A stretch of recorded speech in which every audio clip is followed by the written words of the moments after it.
have the best light setup, so y'all are gonna have to be patient with me. I tried my best with a few clamp lights that I have that are for painting, not for like beauty. So it's quite harsh. I don't have anything to kind of soften it. And I don't really want to get anything just yet. Because this is a DIY moment. Okay, so I really want to get into modeling because that's kind of like something that sometimes that I kind of, if you ask me about it and I see your DM, it's kind of hard for me to see DM sometimes. I'm quite honest about it, and I try to, especially with people I know,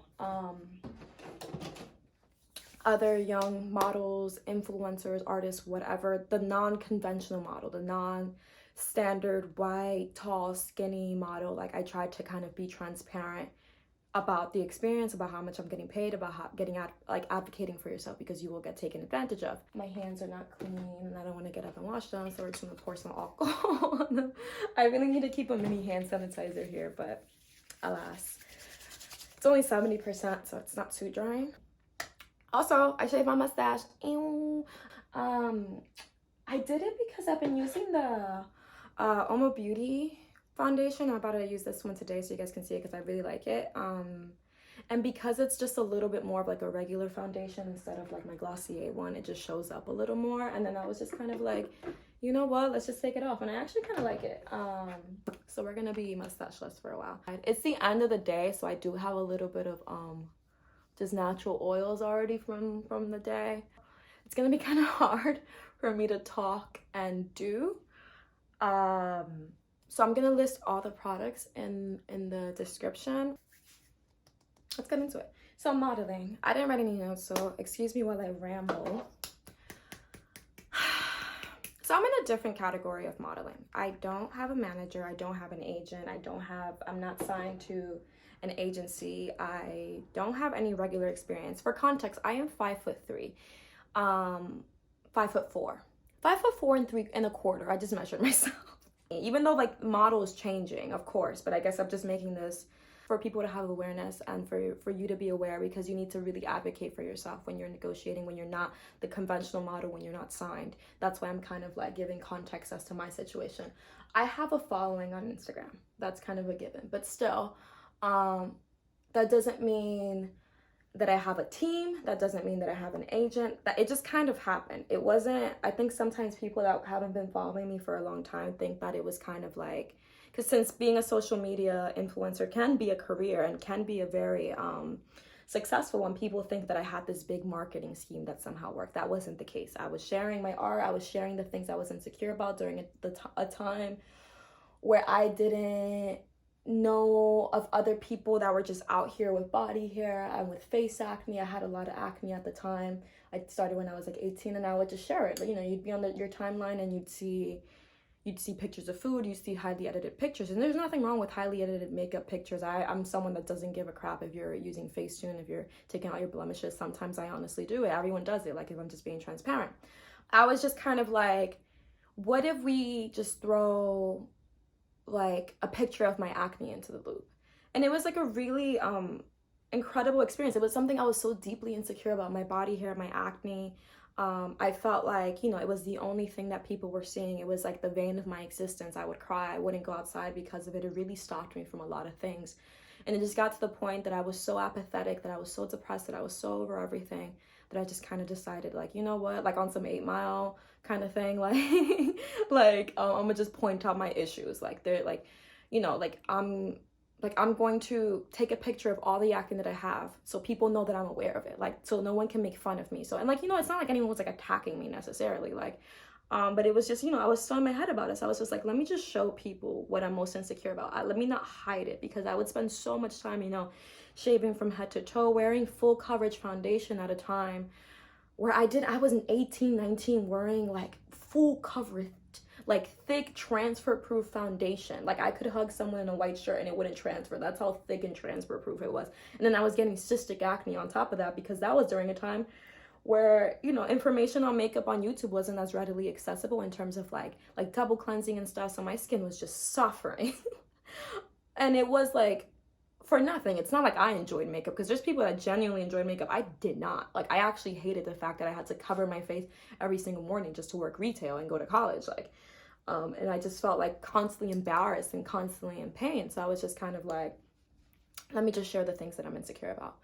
And that kind of grew into a community while I also shared my art, and a lot more people were kind of like, thank you for sharing this. And a lot of people were obviously really mean. I think a lot of people forget that, like, if you follow me, that means you're kind of like in not my world, like the same world of kind of like body positivity and like just really like interesting, like creative people. So for you, it might not be that foreign of a concept, but back in 2013, 2014, 2015, like I would get like so attacked. And like it was strange because I weirdly did not take it personal. I just kind of became more fascinated by the fact that, like, what kind of people were the ones that were leaving comments. Oftentimes it was mostly girls. It was mostly girls that looked like me. It was girls tagging their boyfriends, kind of like, look at this like ugly bitch. And it's just kind of like, it just really showed me a lot, like, about human nature and about how insecure we are. That something like, posting a makeup without selfie and having body acne, or posting, a picture of something like natural, like body hair, like, and just the amount of marketing that goes into creating the image of what a normal body should look like. It always felt like my body was broken, like my body was what was wrong. Like, how, like, why can't I just wake up and look okay? Like, why can't I just wake up and feel good about myself? So and it wasn't necessarily like, for example, to this day, like I still shave sometimes. I still, like but back then it was just about, I didn't give myself the option. I never gave myself the choice to be without, to even like, it was to the point where even like just the stubble from like 2 or 3 days, like, and if I had to go like hang out with a guy or something, it would be like, that would be the only thing I'd think about. I'd be like, oh my God, he totally sees it. Oh my God. And it really deprived me of so much like pleasure and enjoyment and like self-love. Like, it really took me out of just fun experiences because I was just thinking about like, oh my God, I missed a patch of hair on my legs. Everyone can see it. And it's like, no one cares. And even if they saw it, like, what are they gonna do? Like, so that's why I really wanted to get a hold. So from that came different opportunities and stuff. Like, it wasn't something I necessarily intended to fall into. And that's the thing. I think a lot of people saw the following because the following grew. The money's in it. I had a job. This year was rough financially. We can get into it another year. Oh my God, I literally, my depression really robbed me of every single opportunity ever. But cries. But like 2019, I made such a good amount of money, and it's not even about the money, I just had so many opportunities. Like 2019, it was just really, I never had so many jobs. I never had so many awesome opportunities. I got to travel. I got to speak at the Teen Vogue Summit in LA. I got to go to Alaska with the North Face. I got to do so many things, and that wasn't a thing that was normal. Like, prior to that, like 2017, 2018, I still had a following, but I was getting 0 jobs because brands still were kind of like, you're cute, but you might still be a little bit too much for the brand. So they just kind of like kept like, dubbing my shit, like pushing me to the side. So I was just kind of like at the behest of the brands. Whenever they want to pick me up, they'll pick me up. And it wasn't like I was necessarily looking for it, but I was just kind of watching my peers, just kind of like, other short girls or other like, not typical model girls kind of getting picked up, and like me, I wasn't. So I was like, okay, whatever, like this sucks. But then I started, and I learned very quickly. 2019, I learned very, very, very, very quickly. It went from before that, like 2018, like getting a few jobs here and there and just being grateful. Like, whatever you want to pay me, oh my God, thank you so much. To very quickly realizing, wait, hold up, we're both on set, but you got an agent and you're getting paid 3 times as much as me. So that's the whole point of this video. Now that you guys got the backstory, we're going to get into the video. So what I've learned from modeling. Let's get into it.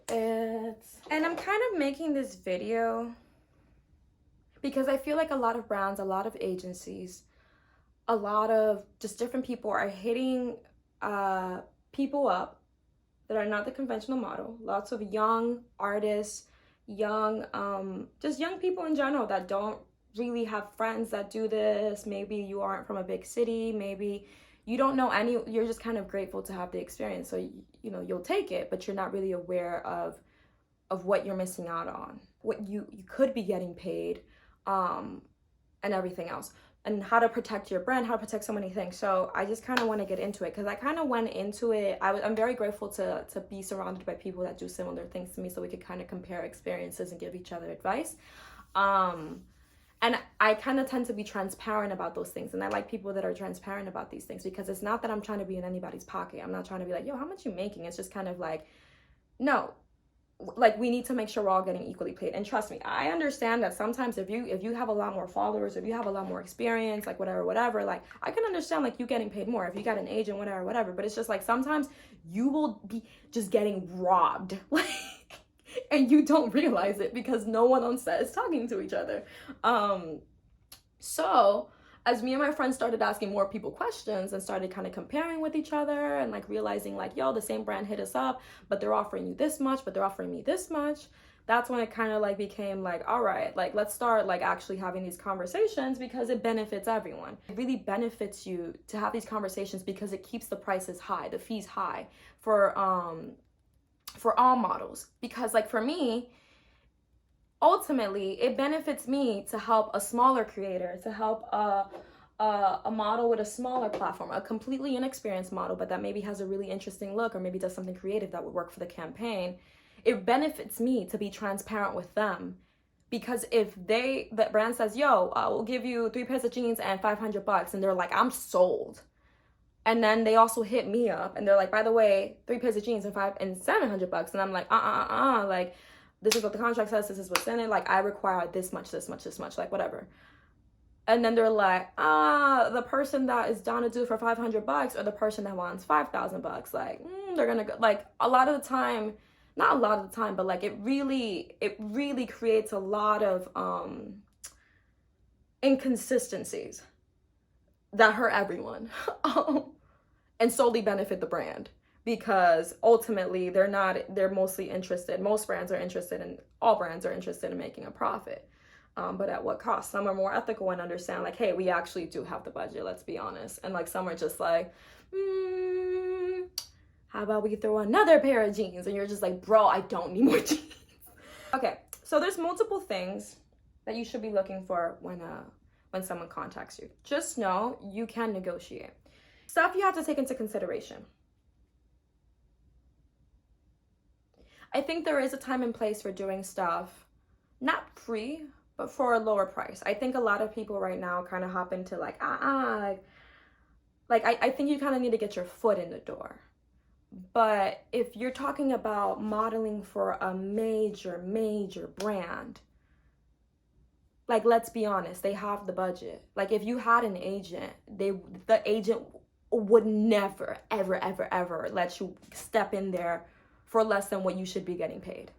And oftentimes when you are an individual, when you're just like, hey, I'm not a model, I'm just me, I'm just a chick on Instagram, like whatever, like, they're gonna try to lowball you. And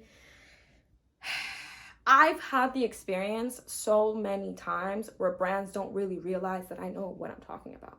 So they'll hit me up, oh my God, we love you so much, we love your art, we love this, we love that, like, you are amazing, we would love you, like, we've been wanting to work with you forever, like, really like flattering you up the ass, right? And then they're like, we would love to get you involved in this project, whatever, this is about this campaign, here's the deck, whatever, and here's the rate, and the rate is trash. And then I'm like, okay, cool, thank you so much for hitting me up, I love this brand, whatever. But unfortunately, I don't feel comfortable with that rate. This is what I would typically shoot for if given what you're asking for. And I'll get into that kind of stuff later. And sometimes brands are like, okay, we hear you, we'll get back to you. And like they do, and like they'll find like a happy point. But sometimes brands will just act like you hit them up. Like you are all of a sudden on the phone with them, having to explain to them like your worth. And it's really like mind-blowing, because it puts you in a position, granted, if you had a manager, they would go through the tricky stuff, they would go through the nasty stuff, the really uncomfortable conversations, the kind of catty behavior, because like honestly, this industry is a little bit like petty sometimes. Like it's not really like that corporate. You're dealing, it's a little bit more casual. Like there's not really like a HR necessary that you're directly talking to, so it's just like Like it's a little bit unprofessional, and sometimes they just feel like, oh, you're just like a cool girl on Instagram. Like we could just talk casually, babe. Meanwhile, they are robbing you blind and acting like you have no worth and acting like you don't know your rights. Here's the thing about having a following on Instagram, and this one's really niche, so this one doesn't apply to everyone. But if you have a following on Instagram, you are a targeted billboard. That is worth more than them throwing, like, if it's like an underwear brand, than them throwing a random underwear brand on a highway. Who the fuck is gonna see that? Truckers, maybe families, but like what young millennial is driving around looking at these billboards? I'm granted, I'm from New York, but I don't know that many people that drive. And honestly, if I were to see some underwear on the side of the road, I don't really feel the need to like buy. But if I see my favorite influencer who I follow, maybe because he or she or they have my body type, or like I really love what they do, or I really trust them, like whenever they advertise for brands, I really trust them. That is a targeted ad. When you look at their demographics, when you look at my demographics, it is mostly 18 to 24, and the majority is women.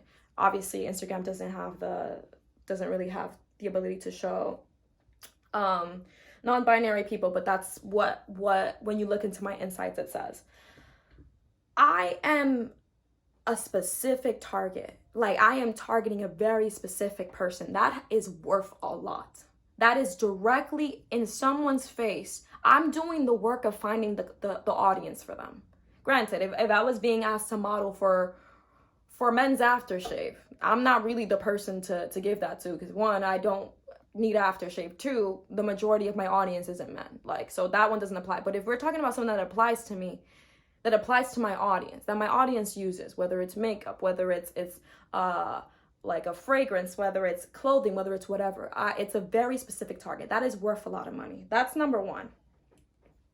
So don't like underestimate the power of your audience. If you are an influencer, they're getting a targeted billboard. They're getting to market directly to your audience that you built up. They had nothing to do with you building up your audience that you built up.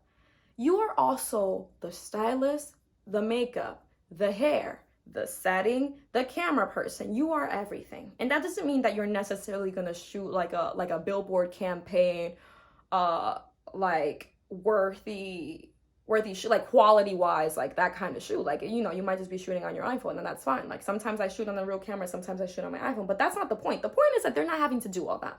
They're not having to have catering on set. They're not having to have the like different like people on set. Like they have like, it's literally just you, and they're getting to advertise. And also when you look at a lot of those contracts, they own the images you take. So they're able to actually use it on their accounts. They're able to use it on their social media, on their Facebook, on whatever. Sometimes they're even able to use it on their website. So they just got basically all this content for pennies in relation to what they would actually have to pay for if they rented a set. If they had to pay all these different people. Like shooting is a major operation. That's why brands love influencer marketing nowadays, because it's significantly cheaper for them to do, and it's a much more targeted advertisement. So don't forget your worth. You are here being the creative director. You are everything in that moment. When you're taking that picture, yes, it's a selfie and you're holding a toothbrush, but you are everything in that moment. And they didn't have to pay for any of that. They're just paying, what they're paying you is to post.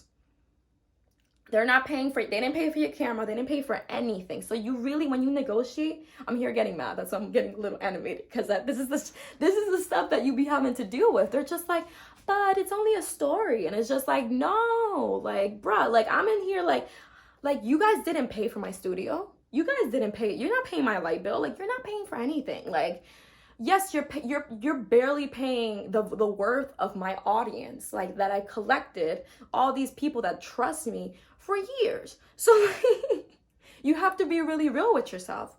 And sometimes saying no is a lot better than putting yourself in that position, because you'll find your face on a freaking ad forever. Bro, I can't even get into, like, I can't name names because when you sign contracts, you can't say names. But my biggest pet peeve is being sent my ads. Like sometimes like there's, and it's usually the times that I've been like a little like pressed for money, where I'm just like, fuck it, I'll just take the job, like whatever, like it's whatever, it'll be a quick thing. That they milk the living bejesus out of that ad. That ad will be on every single social media platform. My family, my friends, my random people will be hitting me up every single day like, hey, we've seen you on this, oh my god. And it's usually humiliating. So it's like, you have to also be okay with the potential that your face is going to be everywhere. How do you feel about that? You think it's fun, you think it'd be cool to have your face everywhere, but when you're broke and you're kind of hungry, you're like, yo, I need to order food, or I need to go to the supermarket, I'm having a difficult time, or like I need to order Uber, but you realize your bank account is on zero and everyone's like, oh my god, I see you on whatever. You literally are like, it's such a bad taste in your mouth, because you're just like, yo, they're just, I'm making them so much money right now, and a bitch can't even buy Chinese food right now. Like, that is literally a kick in the throat. Like, that's what that feels like. So you really have to make sure that you feel comfortable with that, the price, and also the fact that you're gonna keep seeing your face. And also within that, there's exclusivity. I always get that taken out of a contract, even if I'm never gonna work with, like, let's say a random brand, like a mirror brand. Like, there is no other mirror brand on the market that I would want to work with, but in the contract it says I can't work with any other mirror brands. I get that taken out of the contract, because you never know if you're ever gonna get an opportunity from another mirror brand or whatever. So sometimes you'll find yourself, and that's another thing, especially like sneaker brands or those kind of things. Those are kind of really specific, and they really want to make sure you only work with them. And if they're going to have exclusivity, I'm like, we need to like actually pay me in accordance to that. Because if the contract says that I can't work with another like sneaker brand or another bra brand for 6 months to a year, when you divide this payment by 6 months to a year, it's pennies, it's nothing, or it's just like, it's really not that much. Like, once you really think about the fact your face is going to be everywhere, and you know, it's really not worth it. Also, yes, okay, the contract may say like, all right, cool, we'll take out the exclusivity, or we'll only keep it at 3 months, whatever. Like, you can then work with whoever you want. But it's like, the other brands are watching you, so they're just like, no, you just worked with our main competitor, we don't want to work with you. So it's just like, you really kind of have to be selective. A lot of people just move all willy-nilly and they work with anyone, and that's kind of fine too. Like, get your bags, sis, that's totally fine. But at the same time, you kind of move strategically. Don't go for the quick check sometimes if it's a big brand, because you don't know if, like, I had, oh my god, sorry, I'm on a trip down memory lane right now. Let's have a little sippy break. I work with one shoe brand. It was cool. The brand itself is fine. The agency that ran it was literally one of the worst modeling experiences of my life, and it was to the point where I was like, I don't ever want to model ever again. Like, I'm in a different position, because I don't just show up as me. I often show up as an artist, and I sometimes even bring my work. I didn't know I would have to, but I already signed the contract, and I was like, you know what? Like, they really worked with me to match my fee, even though in the end they were trying to cut it in half, whatever. I think like a month or two later, I got a major opportunity, major brand. I would have traveled to another country, like it, and I had to be honest when I had the meeting. I'm like, by the way, because I'm honest, I worked with one of your competitors, and the month that you would want me to travel is the month that the campaign launches. And they were like, oh my god, thank you so much for telling us. And then I couldn't work with them. So that's one of those things. It's like, bro, I could have done that, which was a bigger move. Granted, I had no way of knowing. But like, that's the thing. You never really know, and it bars you from other opportunities. So you kind of have to move strategically, and you really have to make sure that the people you're collaborating with and the payment that you're getting is kind of worth it, or else you're just gonna like be really mad. And oftentimes, you know, you can't control every single variable. Like, I couldn't have controlled the fact that someone else was gonna like, you know, reach out to me. That would have been a better opportunity. But it just kind of sucked. Sometimes working with the direct brand also is a lot better. When you're working with the direct brand, I feel like I oftentimes feel a lot more respected, because you're speaking to people, to the direct people. So, and sometimes these big brands work with an agency, which makes sense. The agency has a roster of influencers. They'll handle the logistics. They'll have like, you know, the team. They'll hire everyone, so the big brand doesn't have to like deal with all that. But the thing about working with these freaking agencies sometimes, especially influencer agencies, I don't know about any other kind of agencies like acting agencies, modeling agency, but influencer agencies, which are kind of relatively new within the world of like all these agencies. Trust me, I mean, I don't know if it's bad for me to say this, because not all of them, but some of them will rob you. Like, I feel like I shouldn't be saying this, but it's like they'll get a huge budget and they'll be like, oh, this is how much we want to pay you. But like they're just holding on to most of it. And I know this because I've talked to other people about it, but also because like, how did we start negotiations here? And by the end of negotiations, I was able to quintuple it. Like, it's 6 times higher than like, that is not possible. Like, that is actually not like, like how did you just like, you were clearly starting at a very unfair rate. And you know that the brand allocated this much, but you were like, let's see if she'll take this much. And it's like, there's no reason why we started here and we're here. Like, so it's kind of like a mind fuck. And it's kind of cool because then you can kind of be like, I actually work for this much. And then sometimes it's like, all right, fine, whatever. And you're like, I can't believe that worked. So it's kind of cool in that sense. But sometimes it's just like, yo, am I being gaslit right now? Because now I'm on the phone having to explain to them, yo, like, this is how I shoot. This is what my audience is like. This is my other experience with other brands. Like, I'm here, after you tell me my worth, I'm here having to tell you my worth. Like, it really gets in your head. So that's for influencer stuff. You really also have to look at the terms. So you have to look at like exclusivity. So like, are you allowed to not work with any other brands? If you're not allowed to, and that's something they're not willing to budge on, you kind of may have to consider asking for more. Or not, or just getting taken out if you can. That's always what I prefer. You have to look at terms. So like, how long is this contract? How long do they have access to these images? The worst is in perpetuity. In perpetuity means they can use those images as long as they want. And if it's a really kind of basic sort of shoot, they may be using that image forever. If it's kind of something really specific, like a holiday shoot or something, like I'm sometimes a little bit more comfortable with them having that in perpetuity, because realistically, they're not going to be able to recycle it. But I've shot for underwear brands that they are still using my image, which is fine, but they crop out my face. They you reuse that image in multiple ways. Like, and it'll say in the contract if they're allowed to manipulate stuff as well.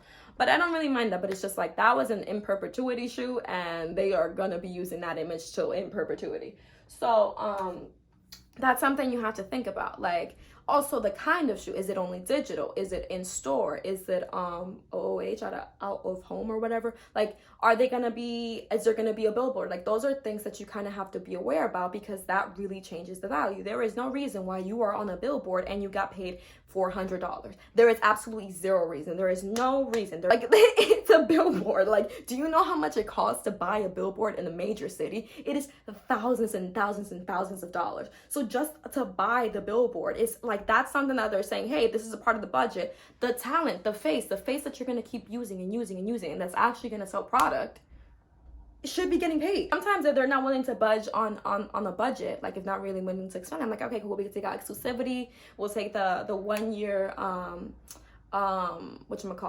term. We'll leave it at 6 months. Like, I'll really like nip and tuck that. That's what a manager or a lawyer is supposed to do, but I don't move properly. But like, you know, like, these are the kind of like the things you got to do. And then on top of that, you have to really then know your contract backwards and forwards, because then you'll get on set and they'll be like, oh, by the way, there was an video interview portion where you do a dance and you make a live painting. And then you look at the contract and you're like, in the deliverables, it did not say any of that. So you have to really stand up for yourself, because they will try to pull content and more stuff out of you, especially when you fought for yourself and you don't have a manager or a lawyer, and they know that. They will literally on set try to pressure you to do stuff. And it's not like, I don't know, like, I feel like I've normalized a lot of the abuse on set. Because it's not abuse, but it's just kind of like, you're just kind of pressured. There's a lot of people and everyone's looking at you and everyone's expecting you to do something. Everyone is there for you.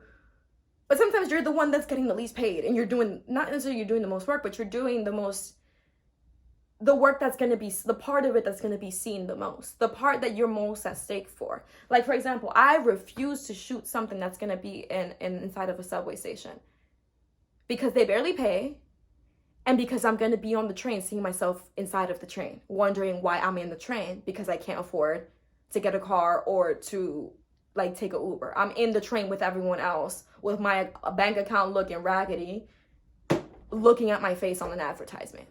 And like sometimes you gotta do it, it's cool, but it's like at what cost, bro? Like at what cost? Like I don't want to see my face saturated everywhere, getting taken advantage of, making someone thousands and millions of dollars, and I barely got pennies. That check after taxes and after the freaking 3 months it took for them to send them to me, even though I was supposed to get it within 30 days, but whatever. I have nothing. So it's just kind of, it leaves a bad taste in your mouth. And it's a cool experience, but it's just kind of like, at what cost? So you have to really advocate for yourself. Don't be afraid of asking for more. Like, that's something that like a lot of people are really afraid of because they don't want to lose the opportunity. But trust me, like the most they're going to be able to say is no. If you keep it kind of like, if you word it properly, if you say, hey, this is my worth, this is my experience or whatever, like, this is what I'm normally used to getting paid, and you keep it appropriate, like let me know what you can do, you'll notice that you can actually negotiate a good amount. Also, another thing, oh my god, we're just getting into so much influencer stuff right now. Oh, let me prime my lids. Do not do a post for a free product unless you want to.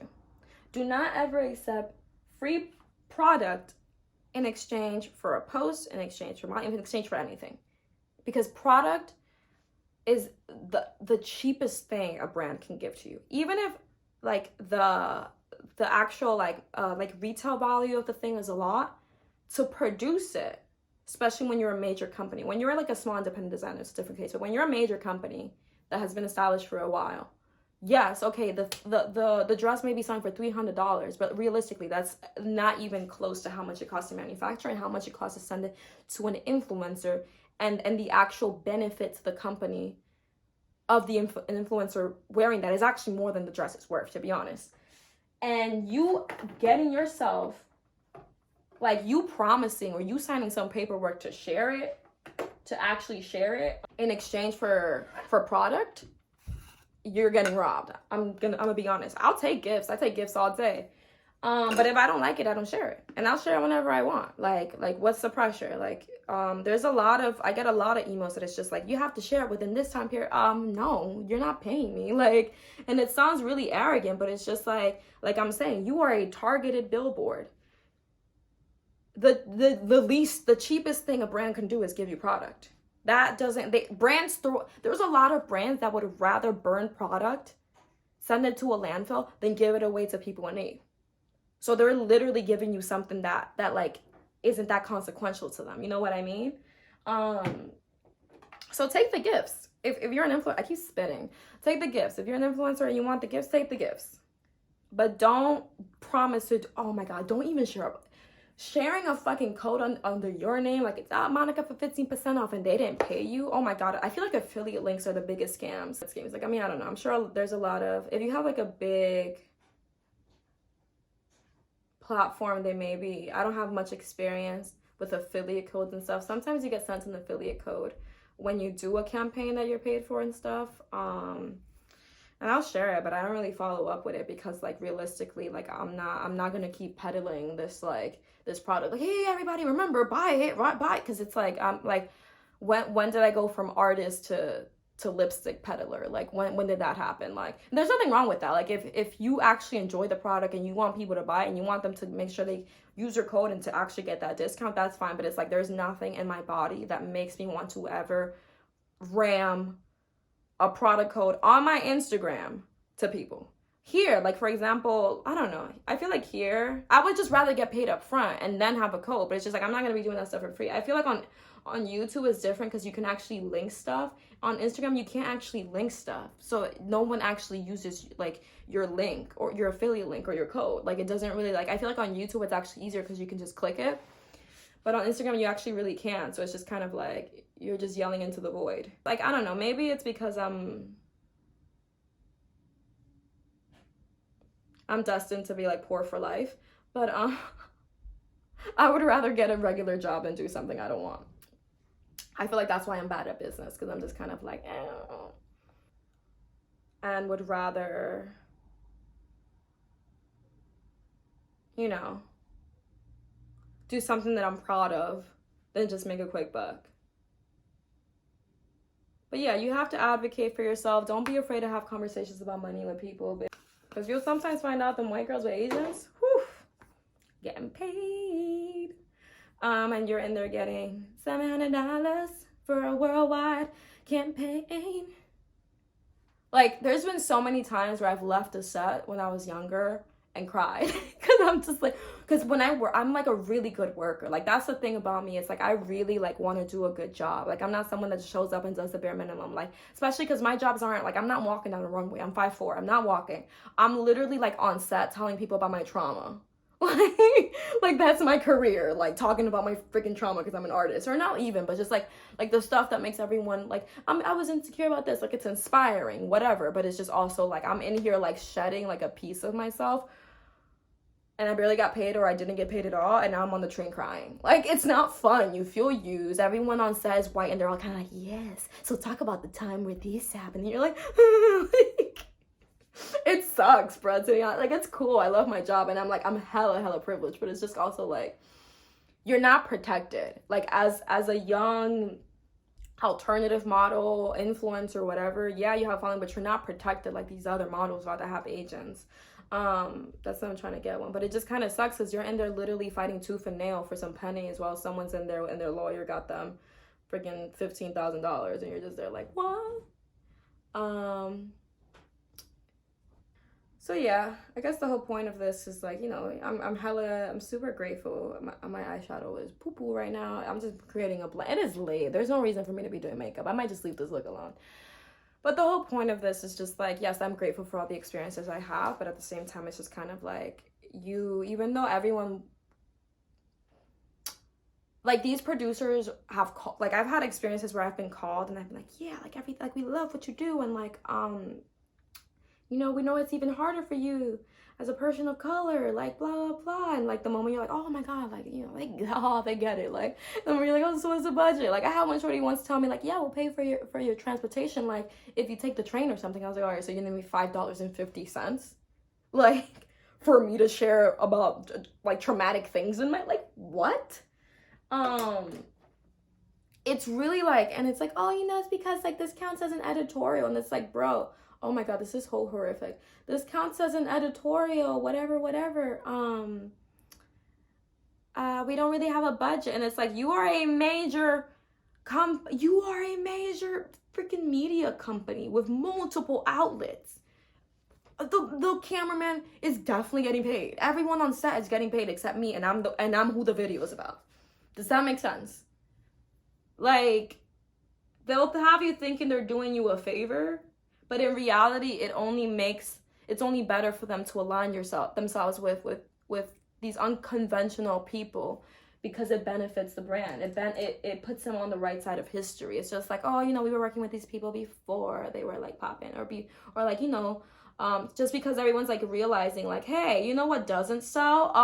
A 6'3" like model. And that gorgeous, of course, but it's just like, I don't look, the average person does not look like that. Like, that's not what sells. You know what sells?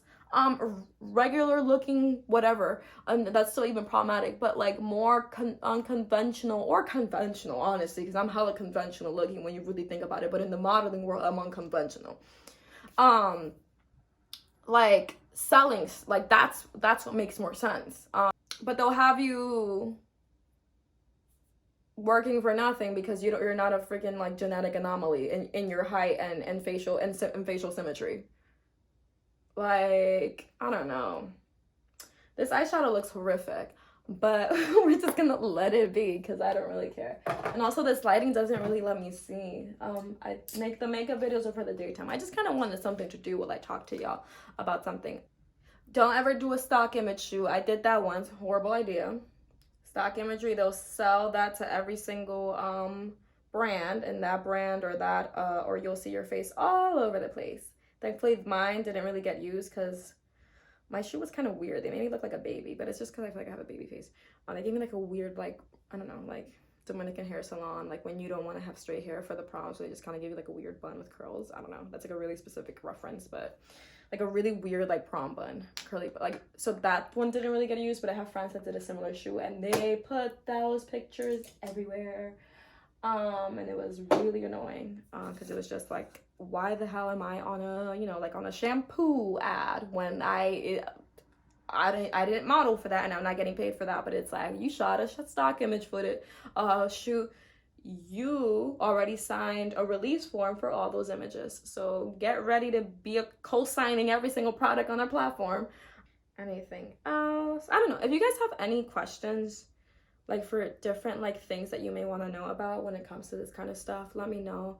Really, I'm someone that I like to, like, I'll automatically just slightly complain. And that, trust me, I'm like, when I get to set, I'm really good. I'm a really good worker. I'm very flexible. I take direction very well. So I'm never just trying to be like a brat. But I will even if I like the contract, I'll negotiate just a little bit, because I need people to understand that you cannot mess with me. That sounds really aggressive. That you can't mess with me. Like, yes, I don't have management. I am not, you know, I'm not represented by anyone. I'm riding out here solo, but just know that I know my stuff. So when I pull up to set, and the way I approach people is just like, you're not going to speak that way to me. Even though I'm actually quite shy and like a little bit like, you know, like afraid, and I feel like, I don't know. Like I get hella imposter syndrome when I'm on set and I'm working, bro. It's like, we're not about to take advantage of me. Because ultimately though, you feel lucky to be there. You are the talent. You are the shoot. You're literally the reason why everyone has gathered there. And yes, in your head, you may feel like, oh my God, I can't be like, how the hell, like, why did they pick me? But trust me, they picked you for a reason. And you gotta freaking pretend. Like, I be pretending like I know what I'm doing, and it works together. Like, you can't be in there like, I don't know. Like, I really just gave up on my eyeshadow. But like, y'all didn't come here to see the look. Y'all came here to hear me complain about shit. Like, if I didn't care about my career, the stories I could tell, to be honest. But I am contractually obliged to not speak on certain things. And I respect a good contract. But like, for real though, like, really stand up for yourself. I really like this mascara. I guess it's because I've never really like used mascara. I never really used makeup. So it's just kind of like, I'm like, oh my God, it's so wise. I feel like the day I like put on a pair of Falsies, like my life is gonna change. Like, you guys are watching me discover makeup on this channel. I'm just like, wow. Because I'm used to just looking like a little potato. So I'm like, well, there are things that I could do to enhance my beauty. Also, this is also important. People talk. It's a small industry. Be respectful. Work well. Take direction. Like, really, like, for real, like, don't show up like you own the world. Like, I know I'm being a little bit like, stand up for yourself, but like, for real, like, there's a balance. Like, you can stand up for yourself, you can demand what's right for you, and still, like, you know, do what you need to do. Ask questions, like, be humble, whatever. Respect the crew. Because, like, really respect, like, the people that run the craft table. Respect all these people. Respect the light people. Respect everyone, because everyone there is doing a very, very difficult job. Yes, I know I just said the reason why everyone there is because of you, but these people work very, very, very hard. So you really have to show them a lot of love and respect, because people talk. And a lot of the time, here's the thing about this position as well. It's just as easy for them when they're choosing from a casting sheet, like looking at people, for them to be like, showing it to like a round table of like different people. It's just like, oh shit, that's not Monica girl. I think I worked with her on that set. I didn't really like her. You're like, oh, okay, let's just go for the other girl. Like, it could literally be that simple. Like, and people it's a small industry, people know each other.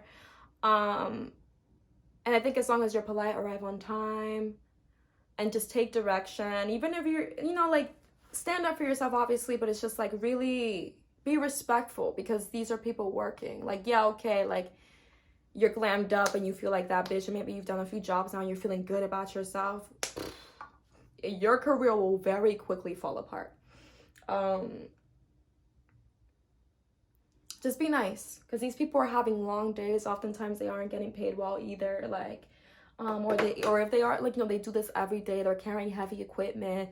It's an uncomfortable position. Like, like the amount of work, that's also something that I feel like a lot of people don't realize until they're on their first photo set or like film set. It's a lot of equipment. That's why my light setup is ass. It's so much equipment just to get the light to look normal. Like, it's so much equipment. So like really have a lot of respect for these people's like knowledge and the care that they're putting into making sure you look good, because ultimately, like, yeah, they're worried about the client, but like they're also invested in making sure that you're having a good experience, that you feel safe. My favorite sets are the ones where like producers are checking in on you. They're making sure you're comfortable, like everyone's just kind of like checking in with each other and talking with each other. Like sometimes, like while I'm like waiting off to the side or something, and like I see like someone that works in the production set just chilling or like drinking something, I'll be like, hey, how are you? Like just kind of like, you know, just make someone's day a little better, like show that they are seen, because a lot of the time they're kind of just used to not being like paid attention to, or like, you know, these are very cool people. A lot of like, they're very like cool, interesting people. So really have respect for them. Like, don't pull up all nasty. There's like a way to have conversations about stuff. Why I've also had a lot of like good opportunities is because I feel like I mean, there's probably someone watching this that has worked with me that's been like, oh, she's a bitch, but like, you know, I feel like I'm quite respectful. And I keep up with people. I try to like express gratitude, tag everyone, like, you know, make sure that everyone that had a part in creating the magic gets the proper, like, you know, thank yous and stuff. I think I might just let this be. But yeah, so that's kind of like what I really had to get off my chest today.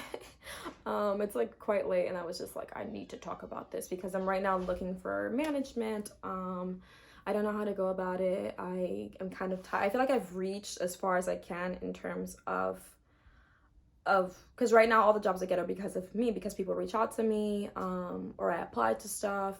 So it's just kind of like I'm looking for someone to kind of advocate for me, because I'm tired of, you know, arguing through emails 2 or 3 days before and then pulling up to set and be like, hi everyone, I'm ready to shine. It's just kind of like you're in the back of your head like, y'all really try to play me. Like, I know it wasn't ill intention, but like, y'all really try to play me. Like, it's just kind of like you're kind of like going in already exhausted, because the negotiation process for a lot of shoots is stressful. Like, one of my favorite shoots ever, and I guess I could say their name because it's something positive, was my Visco shoot. I shot a short film with them. And it was like a lot of work to get like the paperwork to where I felt comfortable. And I was kind of like really afraid. I was like, are they trying to play me? But they were really, really like accommodating. And they also like, that's the first time I worked with a lawyer, and they were like really like, okay, cool. Like, you know, like let us know what works for you. And they were really like really accommodating. And by the time I pulled up to the set, it was a really long shot list. It was so many scenes. It was the biggest thing I've ever done, like in terms of like, you know, like move like crew wise, like scene, like shot list wise. Like, it was so many different parts, it was so many different people, and it was in my art studio, and thankfully I had a big space. But that was my favorite shoot, because even though it was the most chaotic, like there was so much going on, I was never stressed somehow. Like, yeah, of course I was a little anxious, like, oh my god, but like I was literally, and that's the sign of a good crew. Like, you're not like I've been on sets where I've had to clean up stuff, like, and I'm just kind of like, wait, why am I cleaning up? But like they were in my studio, but they were like making sure everything went back to where it went. Like, everything was getting done before I arrived. Everything was moving really smoothly. Like, everybody was like, I just felt so taken care of. And they had like a really good production company working with them and everything. So like, that really showed me how things could be. And it really kind of made, and that's because they're kind of like creator focused. They work with artists, so they kind of know how difficult this is. But yeah, I've been on sets where they just give you freaking like Kit Kats and like Pop-Tarts for breakfast, and you're just kind of like, what is happening? And you're there for hours, and you're just kind of like, why is this happening to me? Like, so yeah, all experiences are different, and you kind of, you know, you can't always be happy. The most you can do is just kind of like have pride in the work that you do, respect the people that help you put things together and make you look good, because that's the thing. You say a lot of things when you're on set, and you take a lot of images, or you know, and they're not all good.